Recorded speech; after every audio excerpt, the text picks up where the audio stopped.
Hello বন্ধুরা, welcome back to my channel ঈশার রান্নাঘর। আজকে আমার রেসিপি হলো মাটন কষা।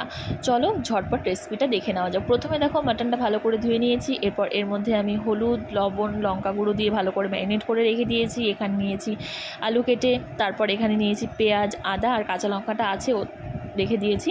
তারপর দেখো প্রথমে আলুটাকে হালকা করে একটু সাদা করে ভেজে নিয়েছি। তারপর কড়াইয়ে দিয়ে দিলাম জিরে আর তেজপাতা ফোড়নে। এবারে হালকা একটু ভাজা হলে এর মধ্যে আমি পেঁয়াজ কুচিটা দিয়ে দিচ্ছি। এবারে পেঁয়াজটাকে হালকা একটু ব্রাউন করে ভেজে নিতে হবে।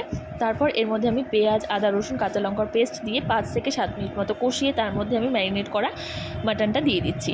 এবারে এটাকে গ্যাসের আঁচটা একদম লো টু মিডিয়ামে রেখে প্রায় আধ ঘন্টা মতো আমি খুব ভালো করে কষিয়ে নিয়েছি। এই যে দেখো মাটন থেকে কিন্তু তেলটা ছেড়ে দিয়েছে, খুব ভালো করে কষিয়ে নেওয়া হয়ে গেছে। এবার এর মধ্যে আমি আলু আর গরম জল একসাথে রেখে দিয়েছিলাম, সেটাকে আমি এর মধ্যে দিয়ে ঢাকা দিয়ে আরও কিছুক্ষণ রেখে গরম মশলা বাটা দিয়ে নামিয়ে নিলে কিন্তু রেডি মাটন কষা। ভিডিওটি ভালো লাগলে লাইক, কমেন্ট, শেয়ার, সাবস্ক্রাইব।